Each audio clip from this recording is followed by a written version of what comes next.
Hey, saludos a todos, bienvenidos una vez más a Jarabe de Lengua Televisión.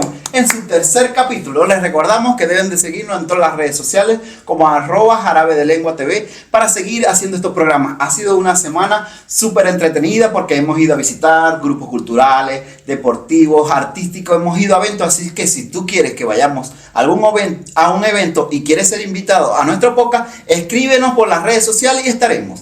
Resulta ser que el día de hoy estamos meramente emocionados por el capítulo 3 y porque tenemos un súper invitado. Él es profesor de artes visuales, es escultor, le gusta trabajar con materiales reciclaje para sus obras artísticas. Y le presentamos señores, a Manuel López. Un aplauso. Hola Manuel, bienvenidos. Hola. Muchas gracias por la invitación nuevamente, como te decía, con un poco de nervios, pero se agradece el espacio que das a todo persona que pertenezca al arte. Y también he visto deporte, recreación, cultura, que eso es lo más importante. Entonces, como te decía, te agradezco inmensamente la invitación y es un privilegio, un honor de que me hayas elegido.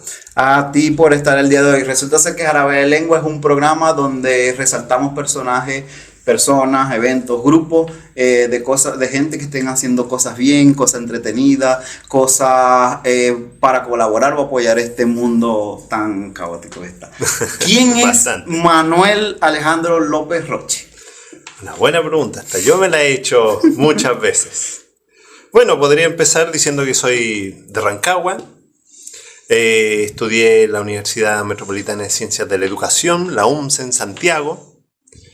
De eso siempre pensé tirar raíces aquí en Rancagua, ya que mi infancia y adolescencia la viví acá. Mi familia sigue aquí. Y como bien decía, soy profesor de artes visuales, ese es mi título profesional, pero gracias a una mención en escultura me he podido mover en este mundillo del arte aquí en Rancagua y también en parte de la sexta región. Cuéntame un poco acerca de la trayectoria desde que te graduaste, comenzaste a dar clases, proyectos. Bueno, como te indicaba, esto no empieza de la universidad en realidad. Disculpe. No empieza de la universidad la mirada hacia el arte o la escultura. Empieza más bien desde niño. Empieza desde que yo empiezo a hacer personajes con plasticina. Desde esa típica plasticina que te queda del trabajo, normalmente de ciencias de la célula, yo empiezo a reunir esa masa, que un color verde bastante opaco, y era porque un compañero de básica, el David, me acuerdo, hacía personajes de plasticina y yo quedaba maravillado cómo lo hacía. Entonces yo quería hacer algo similar. Yo creo que por la misma timidez o algo por el estilo, no hacía lo mismo. Llegaba a hacer, era como un mono a palos, pero de plasticina.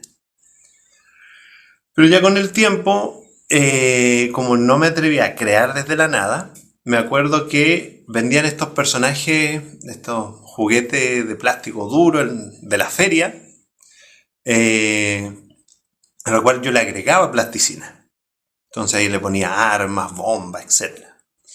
Y ya después, junto con la televisión, empecé a crear, o a copiar, mejor dicho, los personajes que yo veía en programas como los Power Rangers, ¿quién más? Películas, etc. Entonces, de eso, y aprovecho para mandar un saludo a mi hermana Denise, que ella es la que me incita a crear. ¿Cómo? Ella trabajaba en foto estéreo, que es donde revelaban fotografías, y ella me trae una bolsa llena de estos rollos vacíos de fotografía que las generaciones de ahora, mis estudiantes, no los conocen. Sí, sí. Entonces de ahí sacaban las películas y era basura. Entonces, cuando me llega con esto, yo la quedo mirando y ¿qué hago con esto? Le pregunto yo. Y ahí me da la frase que hasta el día de hoy, yo digo, quedó marcada a fuego en mí, que era, tú ve lo que haces. Entonces, como una libertad que me dio ella. y que empecé a crear personajes, empecé a mostrarlos también en mi familia, empecé a hacer personajes como tíos, el retrato en ese sentido. Pero todo en ese formato, en un formato muy pequeño que era el de rollo de foto. De ahí, la media, no probé mucho las artes visuales. Era más que nada una entretención extra o algo por ahí. Hasta que ya, llegando a cuarto medio, era ¿qué hago? ¿Qué estudio? Como esa presión social que te empujan porque tienes que salir del liceo y entrar a la universidad. Entonces, desde ese punto, me embarqué porque yo decía ya, ¿dónde me siento cómodo? ¿En el colegio, en el liceo? Sí, igual ya. La pedagogía, ¿pero en qué? Historia no era bueno en geografía, entonces la descarté. Lenguaje, decía, me gustan los poemas, la obra de teatro, yo quería ser actor en ese momento. Pero era más que nada como estudiar el asunto, no era como vivirlo, no era como recitar el poema, era los versos, las prosas, todo. Entonces, no. Y de eso llega las artes visuales. Entonces, pedagogía en artes visuales. De ahí, conversando con un amigo, me dice, yo me voy a inscribir en la UNCE. ¿Y por qué me dice? Le pregunto, ¿por qué la UNCE? No, porque ahí salen profes. Y nada más, no sabía dónde quedaba, en qué ciudad era, nada. Doy en ese momento la PSU, salgo un puntaje que ya estaba bien para la carrera, y mi otra hermana, la Cintia, me ayuda a inscribirme, porque no sabía nada. Me desinformé completamente de eso. Y a lo que voy con ello me pregunta ella si está acreditada, que es un paso súper importante porque hay que saber si uno debe pagar el título después, si es que la universidad funciona de una manera correcta o de qué manera funciona. Y yo le pregunto, ¿qué es eso? ¿Qué es eso de estar acreditada? Pero ¿cómo no sabe? Revisa la universidad, la carrera, ya sí. Me pregunta 3 veces, ¿estás seguro? Sí, le digo yo. Una seguridad que uno ni se la cree, pero tiene que decir que está seguro. Claro que no. Así que por ende, me inscribo, pasan los días, y me acuerdo que de los 50 que quedamos en esa generación, yo fui el 49. Oh. Entonces yo dije, ya, esta es. Y de ahí no sabía la malla, entonces yo me enfrenté a los desafíos diarios. Por supuesto, como se dice lo buen chileno, en fotopelado. Entonces, ya, que hay que comprar tales materiales o tal cosa, y yo no veía nada, no sabía de qué. Me decían, no, un blog tamaño mercurio, y yo, ¿cómo es eso? Y sí, pues un tamaño más grande, y eso uno lo va aprendiendo ahí. De eso íbamos a comprar junto con mis compañeros, entonces yo ahí iba aprendiendo de lo que se trata. De los materiales. De los materiales, los libros, en la biblioteca, etc. Y de ahí fui formando mi bagaje sobre cómo emplear el arte visual. ¿Alguna influencia en la familia? ¿Alguien en tu casa también hacía arte desde cualquier arte? En sí, nadie. nadie. Mi papá trabaja todavía en el retail, mi mamá dueña de casa. A ella siempre le ha gustado, por ejemplo, lo que era bordar. Pero yo no tengo recuerdo de haberla visto cuando niño o ya adolescente viéndola bordando. Lo que sí, y yo creo que fue también un poco porque me acerqué al arte visual, es por mi abuelo. Mi abuelo, mi tata Manuel, que tiene ya 91 años, él trabajó en la compañía de teléfono de Chile, en la CTC. Y él, por ende, tenía muchas herramientas, imanes, partes de teléfono. Y como niño yo me metía en sus cosas y como él, todo un abuelo, un gran abuelo regalón, me dejaba jugar con esas cosas. Entonces jugaba con herramientas, jugaba con martillo. Y eso después yo creo que lo llevé en las artes visuales. ¿Referencia artística de alguien que te inspira? Serían muchísimos, ya como yéndose. Mira, si lo ponemos desde ese caso, yo recordando, así en la media, me gustaba mucho Dalí, Salvador Dalí, pintor catalán o español. Y de eso, que era el surrealismo. Entonces los huevos gigantes, las manos saliendo de flores, y todo esto relacionado con el sueño. Pero yo lo miraba así, como esa misma pincelada que yo te doy, y así lo veía en ese momento. Entonces ya después, cuando empiezo en la universidad con historia del arte, me empiezan a mostrar muchos artistas, un abanico de artistas que no me imaginaba de las obras de arte que existían. Ahí empecé a agrandar más mis gustos, y sobre todo ya yo fui diciendo sobre todo en la escultura, pero chilenos. Porque muchas veces vemos, cuando decimos historia universal, hablamos hacia Europa. ¿Qué pasa en Asia, en África? O aquí mismo, en ese momento, nada, no, se esconde. Se tapa, mejor dicho. Entonces, de ahí empecé a ver referentes como Samuel Román, de aquí de Rancagua, Sergio Castillo, Marta Colvin, Lili Garafoli, Rebeca Mate, ya más antigua. Y ya más actuales, Carlos Vargas, por ejemplo, un gran escultor de aquí de Machalí, Ulises Soto, que lamentablemente nos dejó, pero que su obra era, si bien éramos de materiales distintos, de formas de comunicarnos o de expresarnos de una manera muy distinta, entre estos dos colegas que te cuento, es también lo que uno puede rescatar, puede aprender de la otra persona. Porque eso yo creo que es la mirada que se le tiene que hacer a las artes visuales ahora. Como no una distancia, sino acercarse a ellas, pero a través también del interés. No. ¿Has participado en algún concurso referente a artes visuales? Por supuesto que sí, he caído en eso. No he quedado seleccionado en ninguno, he ganado ni mención deshonrosa, nada. Pero no es tanto la desilusión, ni que queda la obra, nada por el estilo. Hay una historia que se cuenta de la escultura Caupolicán, de aquí de Chile, que cuenta que el escultor, me parece que es Virginio Arias o Nicanor Plaza, discúlpenme la gente, pero ahí uno de los dos es, yo estoy seguro que uno de los dos es. El asunto fue de que hay dos versiones de esa escultura. Se supone que él la envía a Estados Unidos y pierde, pero era un indígena de allá, tiene el tocado, tiene las plumas de allá y tiene como un garrote similar a las chuecas, que es un juego que viene de los pueblos originarios de aquí de Chile. El asunto es que la historia cuenta que ganó, y como le fue tan bien, la quisieron poner en el Cerro Santa Lucía. Y así se fueron llevando copias por todo Chile. La otra versión es que le fue mal, que perdió. Y que como estaban buscando así como, oye, queremos hacer esto, ya, llévense esa.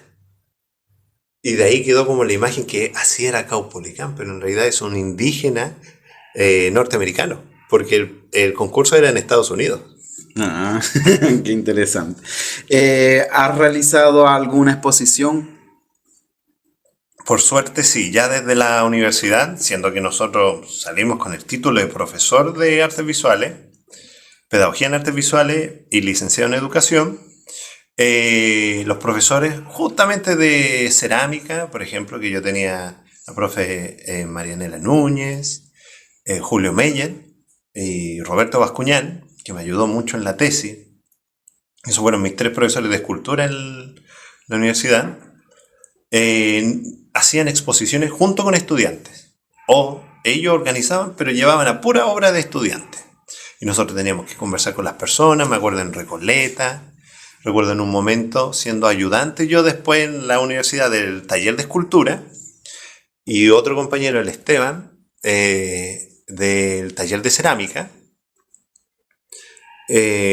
nos llevaron a Peñalolén. Entonces ya desde eso nos fueron creando conciencia llamada afinando el ojo, cómo deben ir las obras, por qué deben ir en un plinto, que son estas bases grandes, largas, todo ese lenguaje técnico que uno desconoce, porque se va más por la rama de yo aprendo mucho y luego lo comparto con los estudiantes, o los guío, los bajo hacia ellos. Mientras que acá estábamos viendo otra cosa, otra forma de relacionarse con las artes visuales. ¿Cómo te proyectas en 10 años?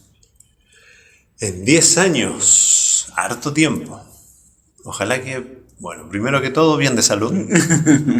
Todavía con las ganas, con demostrar, de dar un mensaje sobre todo. Y el asunto de, ¿cómo se llama? Seguir creando, estar tranquilo también con uno mismo, porque a veces estamos hablando de tener 2 trabajos a la vez, es decir, pedagogía y escultura. Y uno solo no puede. Entonces a veces, como ese tiempito libre del colegio, que es lo que estoy primando ahora, dejo un poco de lado a veces la escultura. Okay. Entonces esa tranquilidad, esa paz, para también relacionarme con este lenguaje. Un dato curioso sobre ti. Algo interesante. Uy, no, sí hay varios. Me gusta, por ejemplo, la balada, pero la balada en español, de los años 60, 70. Eso es como, me da risa porque en de Spotify que te tira todos los años, en primer lugar Sandro, decía Rocío Dúrcal, entonces todo eso por ese lado. Y me da risa porque uno también, lo mismo, tú me puedes preguntar, entonces esto relaciona con tu madre. Mi mamá es todo lo contrario, mi mamá, bueno, sí de la balada, pero ponele Ricardo Montaner, Arjona, más joven. Yo soy más antiguo, como los de los abuelos. ¿Algún logro del que te sientas orgulloso? Siguiendo con las exposiciones, porque te conté el principio, no, sería bueno, primero que tú me entrevistes. Hay que admitir. Bien. Segundo, y con las exposiciones, es conocer a los colegas de acá. Leonardo Soto Calquín, Claudio Goicolea, Cecilia González, Viviana Cerda, Lili Sepúlveda, Pedro Sepúlveda, Roberto Carreño, Francisco Inner, y yo sé que me faltan muchos.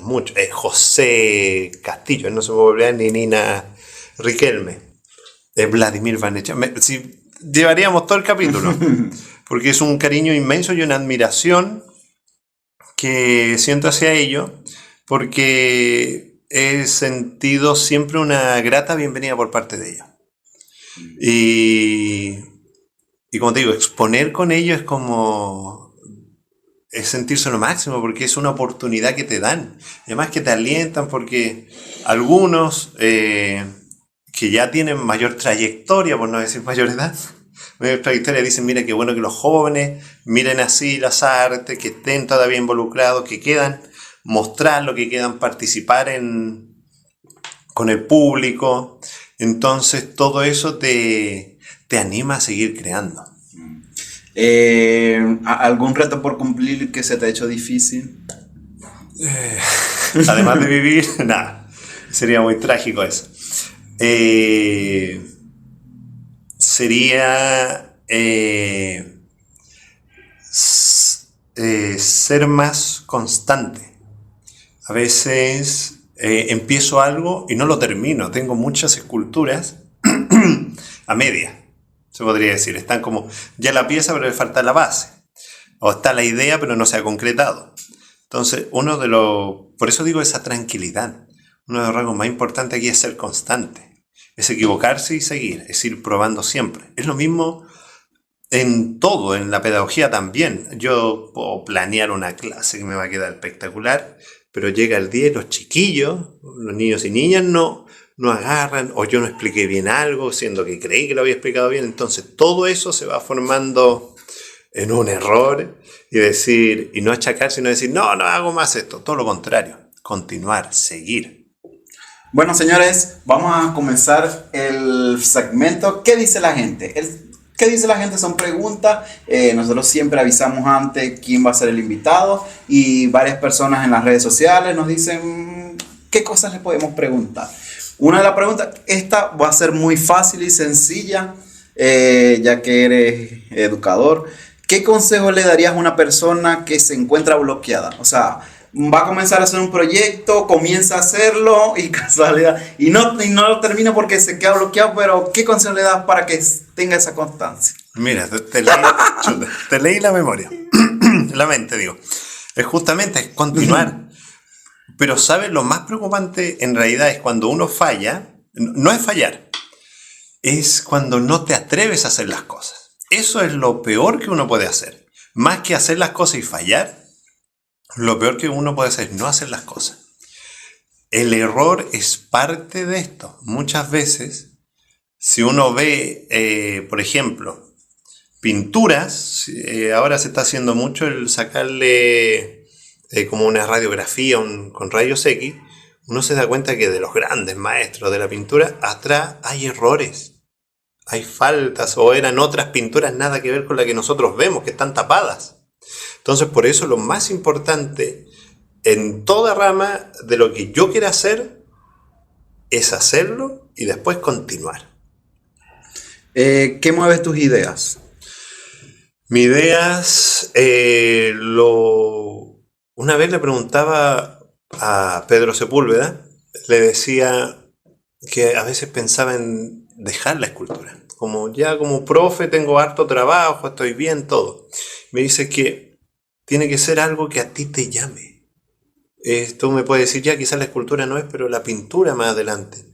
O vas a escribir, o vas a pintar. Y que no se mire de una forma tan a la ligera, sino algo serio, porque es parte de ti. Es tu reflexión, no solamente los sentimientos, que es algo tan intangible y además difícil de comprender de otra persona. También tiene que ser algo desde tu pensar, tu opinión, tu crítica hacia todo.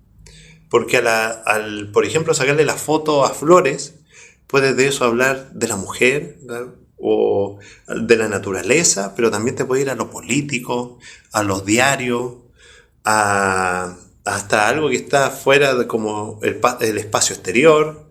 Es decir, todo tema está involucrado en las artes visuales. Por ende, lo importante y esa motivación tiene que provenir de uno. Y si no te gusta, cambiar. Todos somos libres de cambiar de opinión, de cambiar nuestro parecer, nuestro hacer. Y también lo otro, que es, no importa el público. ¿A qué voy con eso? Te pueden ir a ver 2, 3 personas. Y al año siguiente van a ser 4 quizás. Y 10 años más son 5.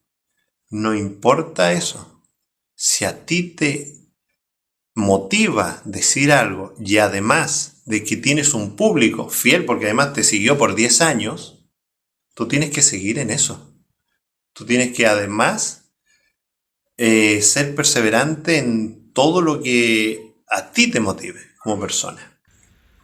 Una pregunta que hacen, ¿tienes algún seudónimo como artista?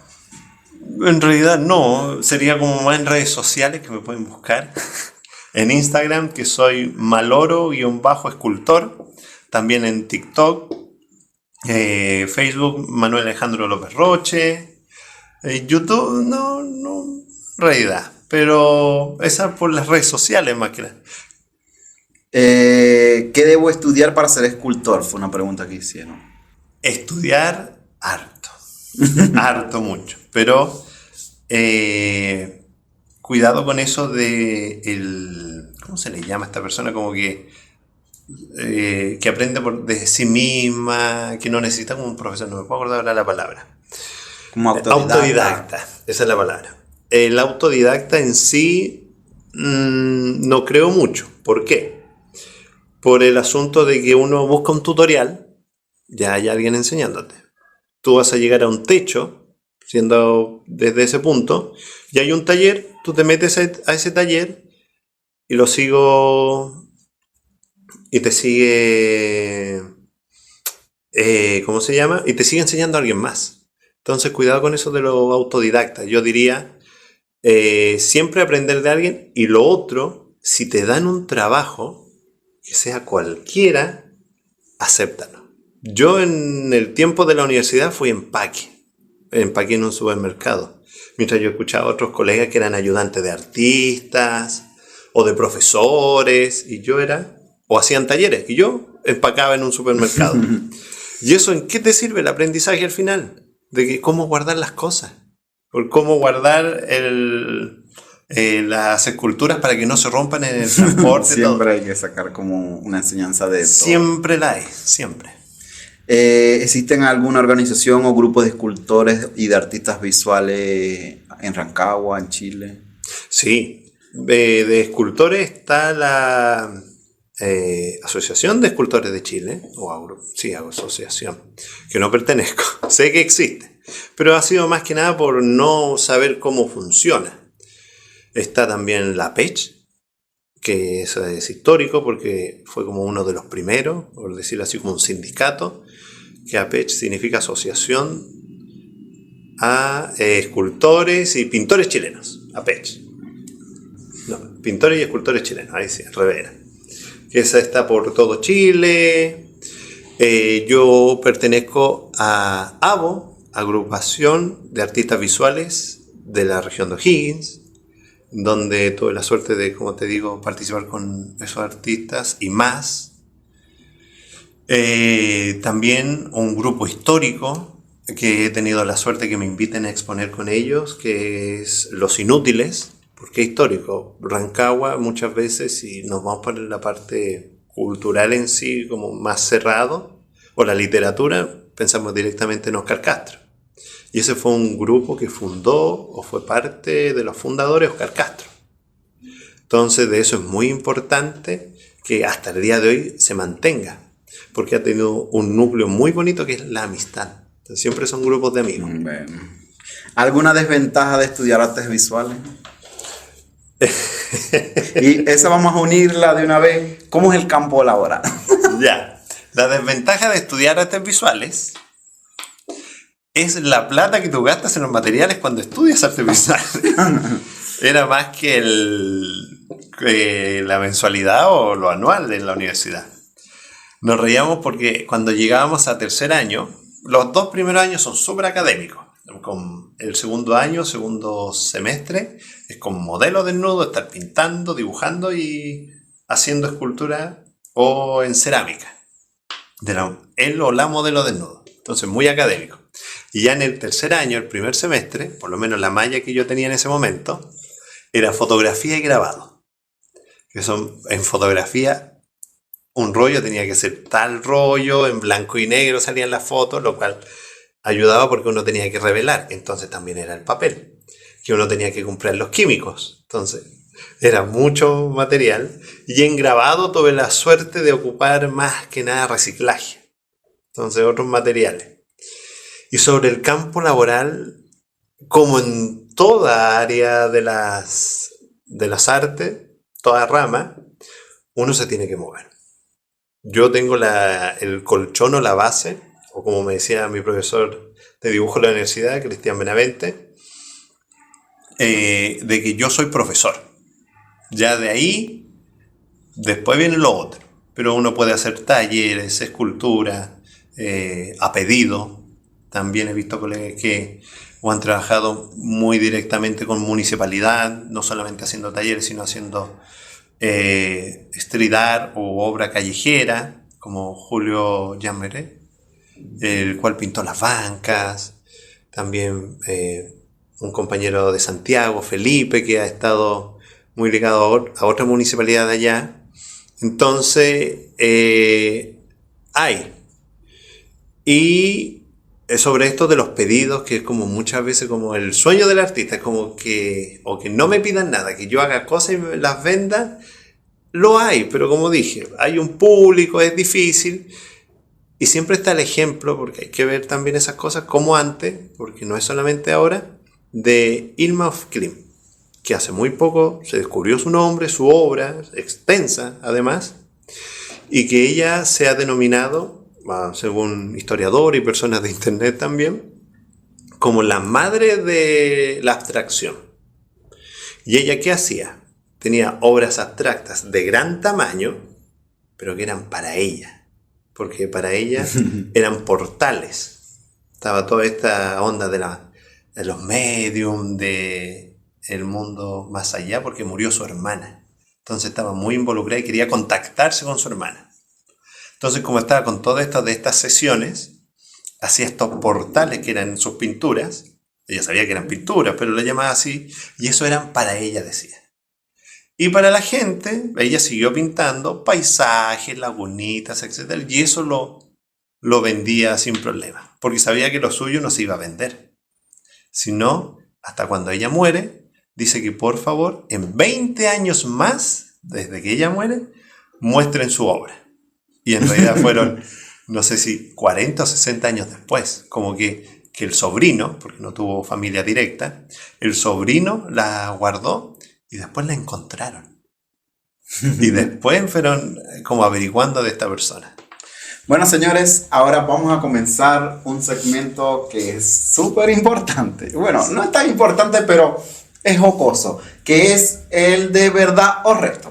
Ya la mayoría lo conocen, son preguntas un poco fuera de lugar y un poco de tema. Y bueno, no sé qué pueda salir. Yo tampoco. Ahí está. Elijo una. Sí, una y me la pasa. Chuta. Ojalá que no sea muy difícil. A ver, si estuvieras borracho, ¿a quién llamarías? Si estuviera borracho, ¿a quién llamaría? Tengo dos opciones. La primera sería a mi pareja Nina, para avisarle que estoy bien. Y la segunda sería a mis amigos, para decirle que dónde continuamos. Muy interesante. Otra. Ya. A ver. Cuenta un chiste. Este es reto, te toca reto. Chuta. Un chiste. Un chiste. Puede ser malo, puede ser bueno, un chiste. No, es que no es funable, eso estoy pensando.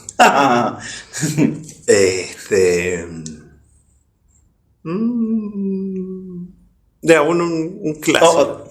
No, un clásico. Es un poco largo, pero es tierno. Sí. Dijo Don Carter. No. Va un indio,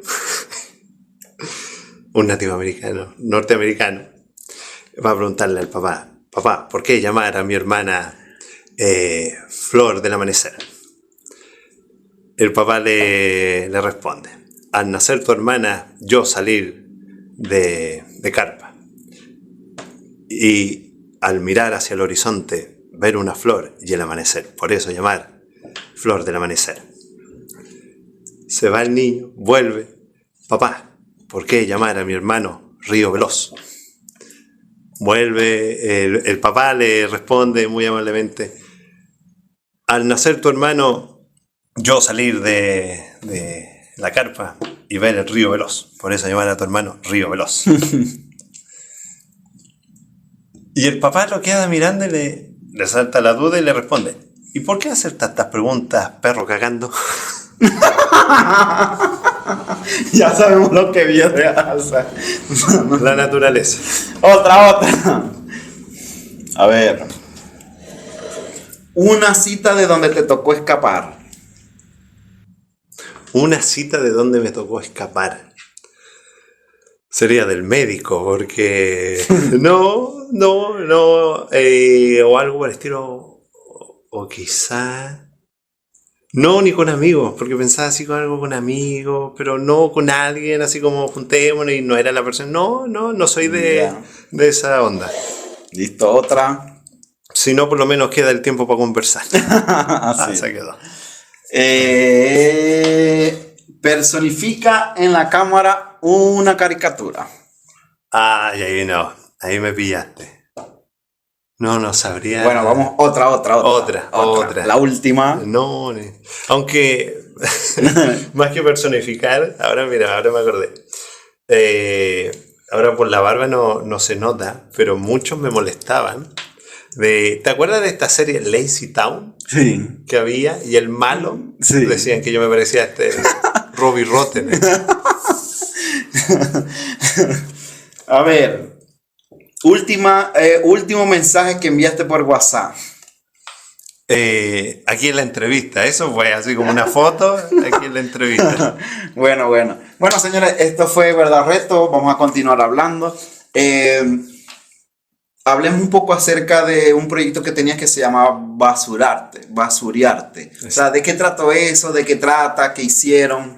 Basuriarte es la primera exposición individual que tengo. Y que tuve la suerte de concursar en un FNDR 7% en ese momento, el cual a través de el espacio cultural La Merced, que queda al lado del mall, ahí en la iglesia de La Merced, ahí al ladito, gracias a ello postulé, el cual lo gané. Entonces fue como la primera vez que yo reunía todas estas obras que había realizado anteriormente para, ¿cómo se llama? Exposiciones grupales. Ya esta fue completamente individual, porque, bueno, y de eso creé obras nuevas.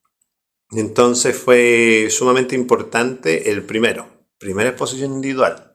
Concursar y ganar de esa manera, el cual era exponer en el espacio cultural La Merced y además recibir dinero por exponer, lo cual eso es súper importante, porque para tomarlo como un trabajo, como una forma seria, necesitamos esa retribución económica. Sí, claro. Cuando empezamos a mezclar con el mercado, ya ahí toma otro nombre, el mercado del arte. Pero esa retribución económica por exponer tus ideas, tu obra, es súper valioso, es súper importante. ¿Qué pudimos ver allí en esa exposición? Bueno, como te decía, obras que fui recopilando de otras exposiciones grupales, obras nuevas y de distintos materiales, todo con reciclaje.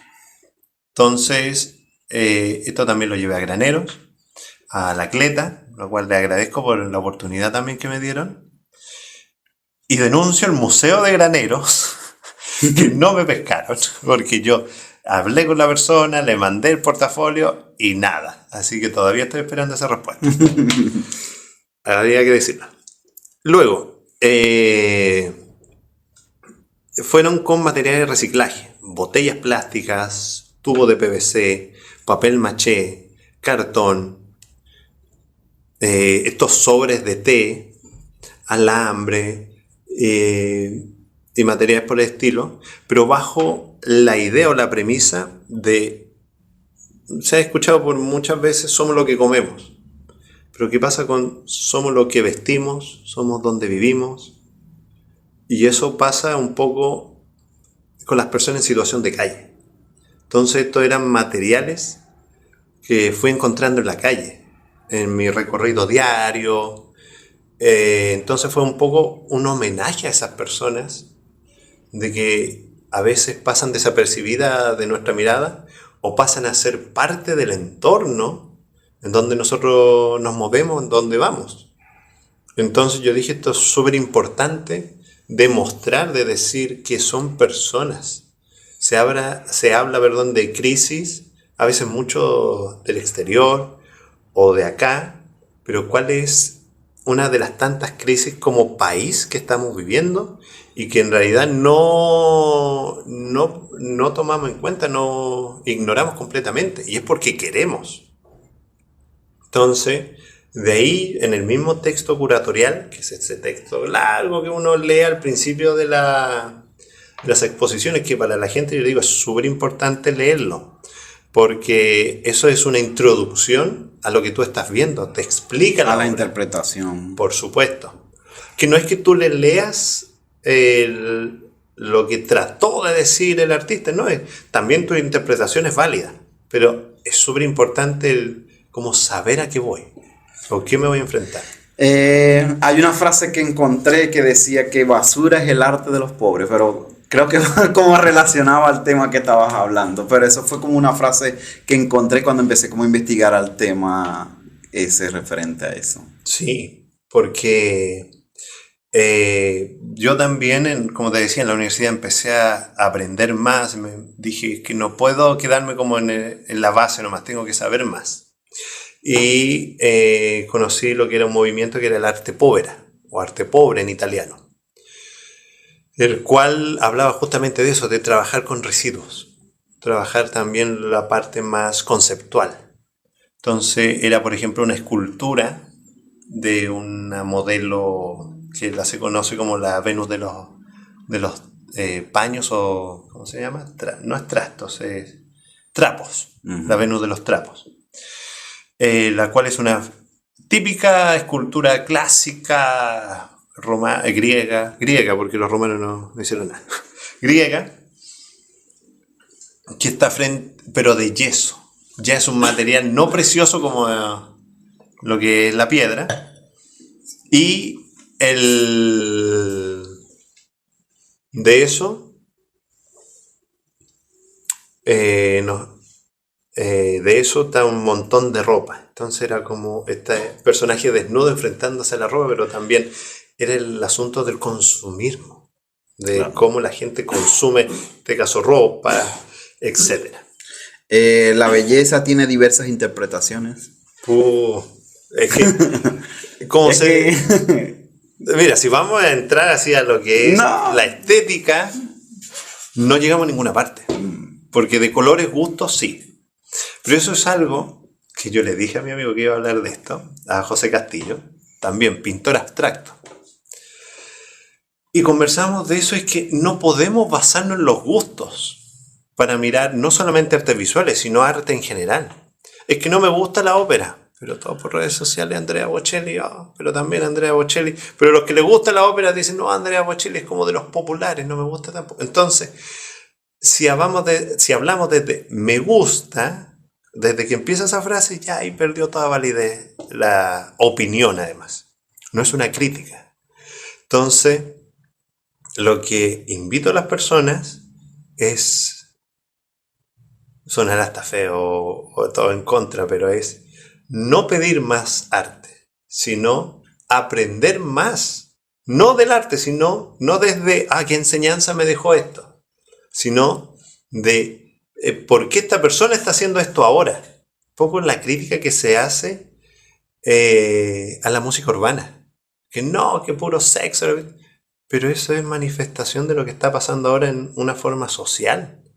Yo no la escucho, o si la escucho va a ser en una fiesta, en un momento, por ende, porque te dan ganas de bailar a todos. Yo he visto señoras de edad que el mismo pasito que ocupan para la cumbia, el tecno, todo, lo ocupan para el reggaetón. Y está bien, si uno no es menos inteligente por escuchar reggaetón. Es lo que a ti te provoque algo también, pero no quedarse solamente en lo que me gusta. Hay que también ir tratando de entender, leer más, aunque cueste tanto, cuesta mucho, pero hay que hacerlo. ¿De qué forma las artes visuales afecta el contexto político, social, económico, cultural para la cual fue creada? No diría que fue creada. Ya, pero la obra. Sí, hay en contexto, en el tiempo, en el ahora, en el hoy, si fue hace mucho tiempo. Sí, porque las artes visuales en sí no fueron creadas para eso, pero son parte de eso sí. Como te decía, son un reflejo de la sociedad. Luego, cuando en el Renacimiento estaba toda esta explosión científica, medicina, en Europa, de la medicina también, como digo, y de la identidad, se fue, oye, pero esto de los griegos, por eso se llama Renacimiento, porque renació el conocimiento de los griegos, decir, no, es malo, o mira, ¿qué era esto de la punto de fuga, todo? Entonces se va marcando eso, y tenemos que entender de que ahora la palabra es muy importante. Que yo mismo te diga ahora, oigo un chiste, pero que no sea funable, es porque hay que admitirlo, las palabras crean mundos, crean no solamente castillos, es también lo que yo quiera decir, lo que yo quiera señalar. Por eso es súper importante el no sentirse atacado cuando alguien habla o dice algo, porque es también ver lo que está detrás de esa opinión, la persona, cómo fue educada, dónde fue criada. Es súper importante el tomar en cuenta todo ese contexto. Porque si sacamos todo palabras fuera de contexto, solamente como el boom de la noticia, al final nos vamos a quedar con algo más sensacionalista. Que como te digo, la emoción. Entonces, no me gusta eso que dijo el caballero o la señorita. Y no, pues no tenemos que quedar con más allá de eso. Bueno, te voy a confesar algo. Yo usualmente siempre hago una estructura de la investigación o del tema que vamos a tratar aquí, pero hoy me ha sorprendido porque cuando te voy a plantear un tema, ya me hiciste referencia a ese tema y me he ido como que guiando, como que o investigué bien del tema o no se me lee la mente porque, o sea, ahora la parte donde te voy a preguntar es acerca de la opinión en temas de las protestas que se están viviendo en el mundo para dañar las artes visuales. O sea, un ejemplo, cuando le echan pintura a un cuadro, eso. O sea, más o menos, ¿qué opinión tienes con respecto a ese tema? Va a ser quizá, mira, yo siento que ocupo material de reciclaje, que he ocupado una frase de Nicanor Parra que decía que nosotros tenemos un ecocompromiso.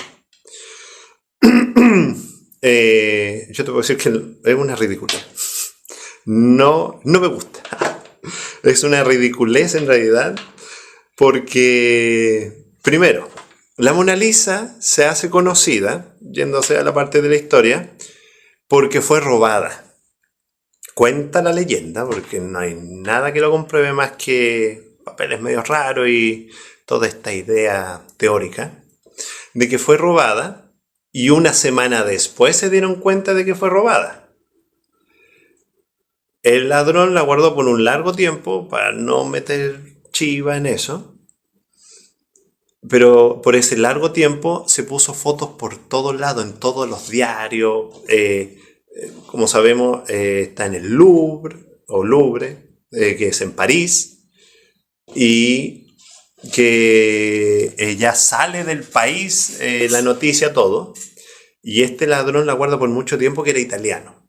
Entonces él quería devolver la Gioconda o Mona Lisa a Italia, ese era como el fin que él dice. La historia que se esconden, dice por ahí entre comillas, es de que en realidad una persona le paga a este ladrón para que robe la Mona Lisa. La publicidad se hace gratis, salen todos los diarios que se robó todo, y él habla con las 10 personas más millonarias del momento, de todo el mundo, porque entre Europa y Estados Unidos no había problema. Entonces se contacta y le dice: yo tengo la Mona Lisa, y les vende copias por $1 millón, pero estamos hablando años atrás, entonces el dinero era escatológico, mucho. Pero ¿qué hace este personaje? Se contacta con un falsificador, con un pintor profesional, y hace 10 copias de la Mona Lisa. Y vende esas 10 copias, se queda con un resto el pintor. En la gran mayoría se queda ¿cómo se le llama? Este farsante, este estafador. Y se va para Argentina. Y capturan al ladrón y quedó sin pan ni pedazo, cerrado en la cárcel. Entonces, una manera, sí, es cierto, de hacerse visible al atacar la Mona Lisa, que en realidad no es primera vez que la atacan, es muchas veces anteriormente. Han atacado también, por ejemplo, otra obra, y de manera directa, porque nosotros vemos que ellos se pegan en el marco o en el vidrio, o que ponen carteles alrededor, o le tiran salsa de tomate o pintura, etc., haciendo ideas, pero que no tienen nada que ver en realidad con las artes visuales.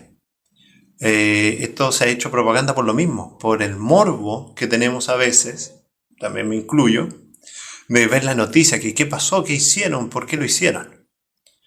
Pero al final no queda en nada. No se ha hecho una política mejor ni en esos países, mucho menos acá. Entonces hay que tener cuidado un poco con el modus operandi que se toma, de que sí, son importantes en el mundo. Porque si uno calcula cuánto vale la Mona Lisa, no tiene precio, no tiene un valor exacto. Pero lo importante de eso es en realidad quizás trabajar de otra manera con las artes visuales, con artistas emergentes, hacer festivales, muestras en las calles donde tenga un real choque y no sea algo pasajero, porque ya no sale ni en las noticias, no se cuenta nada. Así es, cierto. ¿Próximos proyectos que tienes? Estar bien, estar tranquilo. Y estoy trabajando en una exposición relacionada con el agua, pero colocándole a estas obras, primero con el agua y el plástico. Primero esa relación por la cantidad de microplástico que se ha encontrado en animales marinos, que luego nos consumimos nosotros, en productos en general. Y ahora último estaba viendo un estudio, me parece en febrero, sí, que le hacen al agua embotellada, todas estas marcas para no nombrar, y que la cantidad de plástico que contenía el agua. Entonces ya eso llega a ser preocupante, porque uno entonces come sano, se cuida. Y entonces hacer esa relación del agua al plástico, haciendo como formas similares a, no sé, cuando estalla una ola, el movimiento del agua, un río, pero colocándole títulos de canciones populares. Por ejemplo, Llueve sobre la ciudad. Yo te iba a preguntar sobre eso porque lo tengo aquí. Llueve sobre la ciudad. Llueve sobre la ciudad, la ola, como una ola en la canción. Romance de barco y junco, son canciones populares porque es la idea de relacionarlo con el día a día. Como nosotros, no, que el agua es muy importante, pero ¿qué estamos bebiendo? ¿Qué es lo que pasa detrás de cuidarnos de una manera, pero también hasta beber mucha agua es malo? Entonces, claro, todo ese extremo es malo. Bueno, para que repita las redes sociales que te puedan buscar, conseguir, contactarte. Bueno, en Instagram, maloro_escultor, que es la que más ocupo en realidad. TikTok, el mismo. En Facebook, Manuel Alejandro López Roche. Y eso. ¿Un mensaje que quieras dar o decir para cerrar?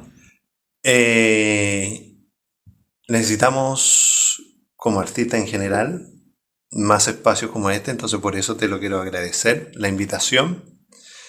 Necesitamos también no mejores políticas, sino un mejor trato entre nosotros, entre primero el círculo de artistas, no desmerecer lo que hace otra persona, porque tenemos que tomar conciencia de lo mucho que nos cuesta a nosotros mismos hacer arte, y estar desmereciendo a otro porque no es de mi gusto, no es de mi agrado, eso ya no va, eso ya no corre. No tiene que seguir esa idea tan tóxica sobre las artes visuales.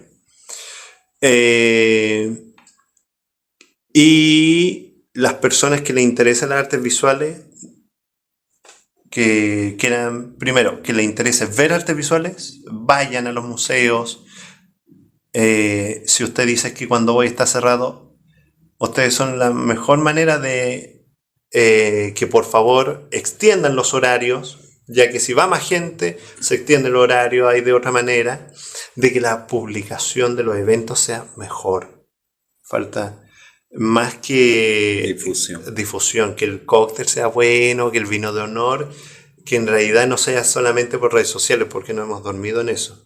Que pongan pendones afuera de los museos, que los museos tengan, por ejemplo, plinto, que son estas bases para la escultura, rieles, que son para las pinturas, que una persona que haga instalación pueda hacerlo y no tenga que acarrear todo. Necesitamos, por ese lado, mayores recursos. Y que las personas vayan y no traten de entender. Si no le gusta, está bien. Si no es de su agrado, si no lo entiende, está bien. Pero tiene que seguir aprendiendo, seguir practicando, seguir buscando conocimiento. Y por último, las personas que se dedican al arte, la academia está un poco out, ya está un poco, no muriendo, no, porque siempre va a existir la academia y hay que aprender de la academia, pero no nos quedemos con eso, no nos quedemos con el realismo. Tenemos que ir más allá, tenemos que cuestionar lo que uno hace ir viendo a otros artistas quizás que no sean de su rama, que no sean del campo, pero seguir rescatando y seguir aprendiendo, que es lo más importante. Bueno, agradecido porque estés aquí y porque me siento dichoso de que sentí que fui a las clases de un profe. ¿Sí? Fue muy interesante de saber un poco más. Yo te confieso, yo soy malo para las artes visuales, o sea, lo que es dibujo, pintura, plastilina, todo eso me lo hacía mi familia porque yo nada. Pero siempre como que busqué algo detrás de eso y me encantó ser productor de los artistas. Entonces, algo le conseguí como por esa rama. Bueno, a ustedes agradecidos por acompañarnos el día de hoy también en Jarabe de Lengua TV. Recuerde seguirnos, de compartir, de darle like para que podamos seguir estando presentes en estos proyectos, en estas personas, en decir que los buenos somos más, y nos vemos en los próximos capítulos y estén pendientes de todo, de cada uno de los eventos que vamos a estar presentes. Llámanos y ahí vamos a estar. Así que chao y muchas gracias.